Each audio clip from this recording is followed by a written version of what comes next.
မာရီယာဆူဘေးဟာကောလိပ်ကျောင်းသားတစ်ယောက်ဖြစ်ပြီးဘဝကိုတာမန်အတိုင်းနေခြင်းတဲ့လူငယ်တစ်ယောက်ပါ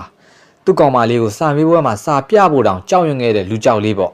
ဒါပေမဲ့တနေ့မှာတော့သူဟာသူ့ကောင်မလေးကိုအမေနဲ့တွေ့ဖို့ခေါ်လာတဲ့နေ့မှာပဲဝန်ရံပြေးဖြစ်တဲ့သူ့အကိုကအိမ်ပြန်ရောက်လာခဲ့ပါတယ်အဲ့ဒီအချိန်မှာပဲလူမိုက်တစုကသူ့အကိုကိုဝင်ရိုက်ပါတော့တယ်သူ့အကိုအတက်အန်ရဲ့ကြုံနေရတဲ့အချိန်မှာသူ့ကောင်မလေးကကဲဖို့ပြောတော့သူလည်းဝင်ကူပေးပါတော့တယ်အဲ့ဒီအချိန်မှာပဲသူ့အကိုကလူမိုက်ကိုဓာတ်နဲ့ထိုးလိုက်ပါတော့တယ်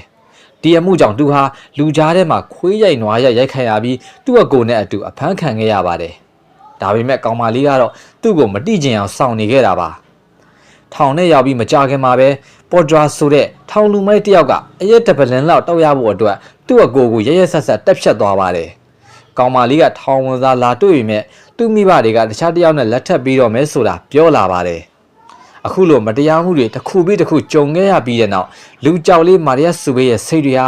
ကြမ်းတမ်းခက်ထန်လာပါတော့တယ်မာရီယာဟာသူ့တငယ်ချင်းရဲ့အကူအညီနဲ့ထောင်ထဲမှာအားလုံးကြောက်ရတဲ့ဆရာကြီးထံမှာတပ်ပုတ်တဲ့ပညာတွေတင်ယူဖို့ကြိုးစားပါတော့တယ်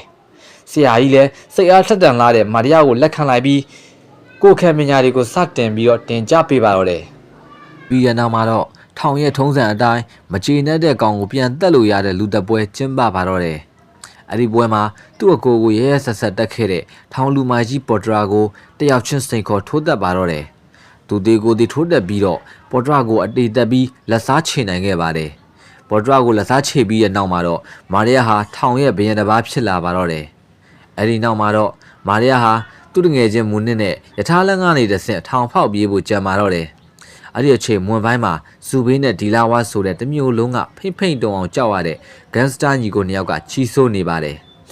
မာရီယာနဲ့မူနစ်ဟာဇူဘေးတို့ခိုင်းစီမှာအလုပ်လုပ်ဖို့လာပါတယ်ဒါပေမဲ့ဒီလာဝါကိုလေးတန်းမှပြောမိလို့ဇူဘေးပါရိုက်တာကိုခံလိုက်ရပါတယ်မာရီယာလည်းတောကတော့ဒီတော့ပဲဒါပေမဲ့ချင်းတေပြောင်းလိုက်မယ်လို့ကြုံသွားပြီးပြန်လာခဲ့ပါတယ်ဇူဘေးနဲ့ဒီလာဝါကိုမချေနှက်တဲ့မာရီယာဟာကိုယ်တိုင်ဂိုင်းထောင်ဖို့ကြိုးစားပါတော့တယ်သူတို့ရဲ့ပထမဆုံးဂိုင်းစတာအဖွဲ့ဝင်ကတော့ထောင်ထဲမှာတုဆရာဖြစ်ခဲ့တဲ့ဘီဒါပါပဲတဖြည်းဖြည်းနဲ့မာရီယာရဲ့ဂိုင်းဟာအင်အားတောင်လာပြီးမာရီယာဟာဘုံပေမြို့တစ်မျိုးလုံးကိုပြောင်းဆန်အောင်လုပ်ပါတော့တယ်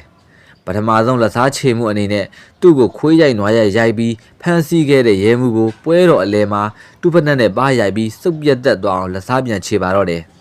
လူရိုးလူအားလေးမာရီယာတယောက်စောင့်ရမ်းကျန်းတဲ့ဂိုင်းစတာကြီးတယောက်ဖြစ်လာတဲ့ချိန်မှာပဲသူ့ငယ်ချီဦးနဲ့မထင်မှတ်ပဲပြန်တွေ့ခဲ့ရပါတော့တယ်